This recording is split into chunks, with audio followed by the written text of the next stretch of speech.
With the highly anticipated 10-part documentary of The Last Dance on the way, we'll all get a taste in witnessing the greatest basketball player who's ever lived. The 90s Bulls will always be remembered as one of the greatest dynasties in sports. Unseen footage, in-depth interviews capturing all our imaginations. We all know how dominant those Bulls teams were, how they prevented many superstars from winning championships, ruining multiple franchises that still hasn't recovered to this very day. Starting from the legendary '84 draft, to the bitter rivalry between Jordan and the bad boy Pistons, to their first three-peat, the prime of Jordan's basketball greatness, to all the difficult obstacles from MJ's off-the-court gambling issues, his father tragically murdered, retiring to play baseball, coming back, capturing a second three-peat, with arguably the best team all time in the '96 Bulls. I guarantee The Last Dance will give us absolute goosebumps, a phenomenon we have never experienced before. I am absolutely beyond excited for this documentary. It will be awesome, so awesome, better than anything you'll ever watch. With that said, here are 5 reasons why The Last Dance will be the greatest sports documentary all time.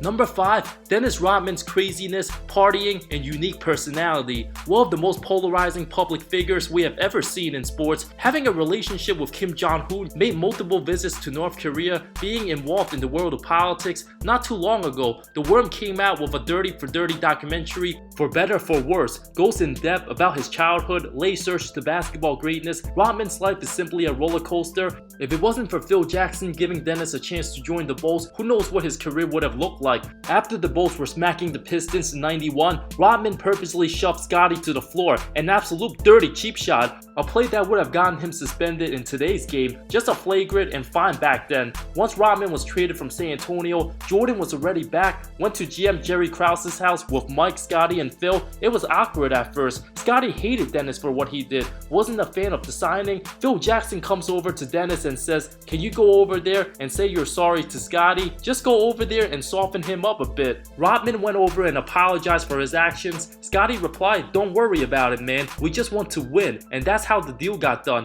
At the time, Rodman was already 34 years old, hated by most around the league with his off-court lifestyle, to dating Madonna, having different color hair all the time, the tattoos, piercings. His popularity off the court was insane. Jordan himself was impressed how Rodman could party and show up for practice the next morning and run like a gazelle. In all honesty, playing with Dennis and seeing the lifestyle he lived, I never thought he'd see 40 because he burned the candle at both ends. He did take 40 shots of Jägermeister in one night, was fine the next morning. Over 3 seasons in Chi-Town, Rodman missed at least 18 games his first 2 seasons. Posted averages of 5 and 15, wasn't involved in the offense, but played sensational defense and crashed the glass, had great chemistry on the court, did his work as well as anybody. Interestingly, he never spoke to Mike or Scottie off the court, only had a conversation with them on the court. Everything was strictly business. Known for his suspensions on the court, some of his antics wouldn't fly in today's game. Even in the 72-win season, things weren't perfect. Being fined for bashing a fan to being suspended 6 games for headbutting a referee March 18th. Outside of basketball, he was more famous than any NBA player in his free time. Appeared at a book signing in New York as a bride, wearing a blonde wig and a white dress, to being suspended 11 games the next season for kicking a courtside photographer, costing him $1 million in fine. After signing a 1-year contract to return for the '98 season, Rodman's partying and off-the-court distractions got out of hand. Sent home after missing shoot-around due to partying, continued skipping multiple practices, constantly showed up late, had a 2-day celebration for his 37th birthday, middle of the playoffs. No one had any idea where he was. I cannot wait to hear some of his wild stories in the documentary. Even during the finals, Rodman flew to Vegas to gamble into the morning after Chicago lost Game 1, accused in a lawsuit, then fined for skipping practice and a mandatory media session. It's incredible. With so many off-court distractions making headlines, Rodman was still able to perform on the hardwood. Lasted just 35 total games since the departure of The Last Dance. Absolutely intriguing to see how head coach Phil Jackson and Michael Jordan handled Rodman. Still had him perform at a high level. Reason number 4, Phil Jackson and the Bulls front office didn't see eye to eye. Wanted more control of the team. Before the last season coaching the roster, in a one-on-one meeting, Krause said, "You can go 82 and bleeping O, and you're not coming back. This is it for you and the Chicago Bulls. With close to 200 hours of archived backstage video never seen, it's absolutely incredible for Jackson being able to manage Rodman's off-court partying and not throw him off the team. Many coaches wouldn't be able to handle Dennis's behavior. With egos everywhere, the Zen Master deserves plenty of credit for keeping the team together. Beyond the X's and O's, Jackson's meditation sessions and breathing exercises could have been an important reason how the team stayed together for a full season. Team bonding, perhaps a strong factor. The beef history behind Jackson, Krause, and Bulls ownership still leaves many questions to be answered to this very day. If the Zen Master remained, Michael Jordan likely would have stayed. We'll all get a clearer picture once the documentary comes out. Reason number 3, the turmoil and nasty relationship between the front office and how they almost traded Scottie Pippen multiple times. Considered the best second option in NBA history, the perfect complementary to Michael Jordan's 6 championships. After MJ's first retirement, Scottie had the season of his career, finished second in MVP voting, put up nearly 22, 9 and 6, 3 steals, made All-NBA first team. After down 2-0 to the Knicks in the semis, the final 1.8 seconds of Game 3,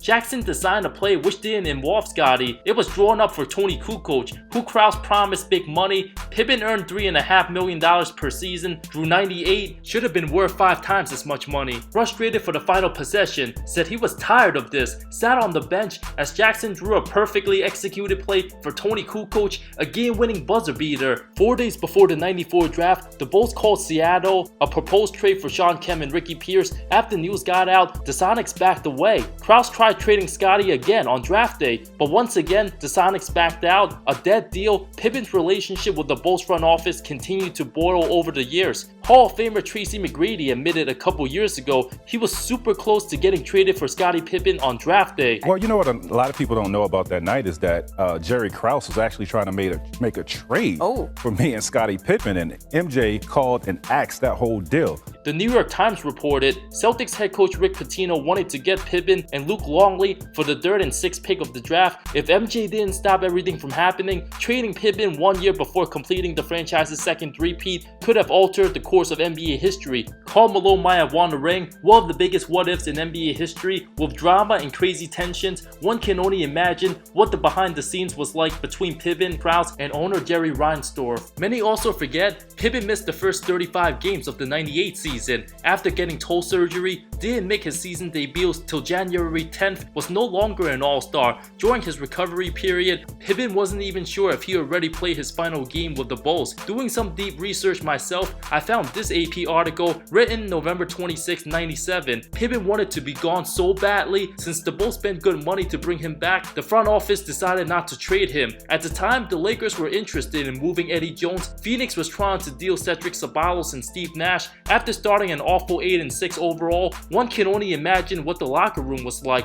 With incredible footage we have never seen yet, Pippen did play well enough in the postseason, suffered back spasms against Utah, hurt himself again in Game 3, averaged under 16.7 rebounds, 5 assists in the finals, was no longer his former self. The team had no business repeating for a second time with their depleted roster, but there was one man nobody could ever count out, and that was Michael Jeffrey Jordan. Reason number 2, the perception of Michael Jordan's image might change forever. We all know he's one of the most fierce competitors the game has ever seen. Other great leaders like Magic Johnson and LeBron James always have a smile on their face and love to hang out with their teammates. Tim Duncan barely says a word. Dirk Nowitzki never throws anybody under the bus. Bill Russell never screams at any of his teammates, but Jordan was just different. It's been well documented how brutal MJ could be to his teammates, how he verbally berailed them, the time he punished former Bulls Rodney McRae, even during his Wizards days, how he constantly called Kwame Brown names. You had to have thick skin playing with Jordan. The time he punched Steve Kerr in the face in practice. The footage of the '98 season release might make Michael look like a big bully, even sometimes crossing the line.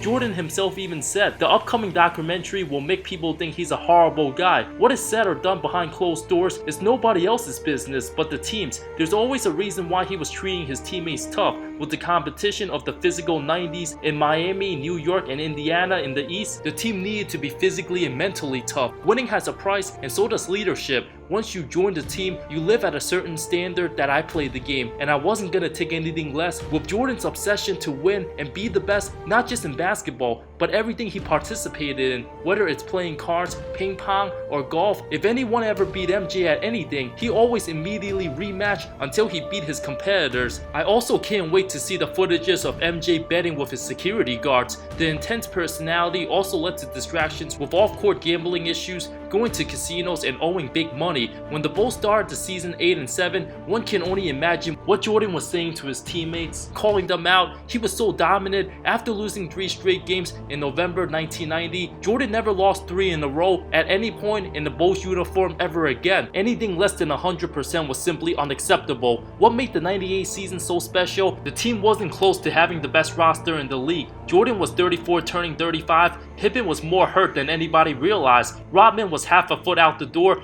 A true testament to his greatness. Many times when dynasty gets old, the players stick around for too long. The whole squad is built for collapse. Dealing with tons of adversity and fodder time, the roster's average age was over 30 years old, the second oldest team at the time. The demeanor and personality of Michael Jordan has only been talked about through stories for people who never got the chance to witness him play, but getting uncut footage to see firsthand, especially in today's social media era, a lot of people can't handle criticism well. Reason number 1, this documentary will justify Jordan as the clear GOAT and change a lot of people's minds who were undecided. The ones under the age of 30 never seen Jordan play, only watch old games and highlights. Some claim LeBron as their GOAT. Others stupidly try to diminish Jordan's greatness about his lack of competition, which is absolutely false. Bill Simmons from The Ringer claims Jordan never wanted the footage out, but when LeBron won the Cavs title, those MJ vs LeBron arguments kept coming constantly. Jordan and his camp realized, oh, we gotta protect our legacy and remind people how great MJ was, educate millennials on their lack of NBA knowledge, and not believe all the idiotic takes on social media. After not having Pippen the first 35 games of the 98 season, Jordan single-handedly led his Bulls to a 24-11 record, carried them on his shoulders all season, despite the tensions and hostile environment between the coaching staff, players, and front office. All those distractions in the social media age would have blown up, but MJ never let anything stop him from getting that 6th ring. Pippen missed 38 games, Steve Kerr 32, Bill Wennington 34, Luke Longley 24. If Chicago didn't finish with the best record in the league, one can easily make the excuse with the amount of injuries to multiple key players. There's a reason why the 90s Jazz remain one of the best teams all time to never win a title. And for all the morons that says Utah was overrated, Karl Malone eliminated a big 3 of Hakeem, Drexler, and Barkley in the first round, beat Tim Duncan and David Robinson's Spurs in 5 in the semis, swept Kobe's and Shaq's Lakers with 4 All-Stars, which included Nick Van Exel and Eddie Jones. 4 teams in the West won over 60 games that season. While the Pacers had 2 All-Stars in Rick Smith and Reggie Miller, Jordan outlasted Indy in 7 games with heart, determination, and pure will. 35-year-old Jordan still played all 82 games, averaged an exhausting 39 minutes, led the league in scoring, not only making first team All-NBA, also made defensive first team. Unprecedented for somebody his age, still by far the best player in the NBA, even took home the All-Star Game MVP, went at it with 19-year-old Kobe Bryant. Both developed a strong bond over time. When it comes to the 90s Bulls, the first thing most people think about, the 96 team and how dominant they were, the 98 Bulls were nowhere near as good. Banged up by the time the finals came, Scottie Pippen was in intense pain, but Jordan made sure the dynasty would end in historic fashion. Many forget, Scottie won 2 of 16 in Game 5, only played 25 minutes in Game 6, underwent treatment with 5 minutes left in the first quarter, didn't return till the second half. Jordan kept his team in it. Utah did everything possible in trying to force a Game 7. After Stockton's clutch 3 with 42 seconds left, Jordan responded with a layup 4 seconds later, down 1, needed a stop, stripped the ball from Karl Malone, an incredible defensive play from the weak side. Many Jazz fans still have nightmares about this moment to this very day. A nasty crossover, nailed the iconic jumper over Brian Russell, gave his team a 1-point win, a punctuating mark to his 6th title, a double three-peat, scored 45 points in the clincher, marking the end of an era. Game 6 of the 98 finals remains the most watched game in NBA history. Many Hall of Famers retired ringless because of MJ. 20 plus years later, many franchises are still haunted by Michael Jordan's greatness. Even the year before, when Jordan captured his 5th title, many consider him the greatest all time. Getting the job done again in '98 through tougher circumstances, there was no doubt. The Last Dance coming up will be absolutely life-changing. Will open the eyes of millions of basketball minds around the world. As the 10-part series plays out, let me know your favorite moments of The Last Dance in the comments below. Thank you so much for watching this video. I love all of you. See you next time.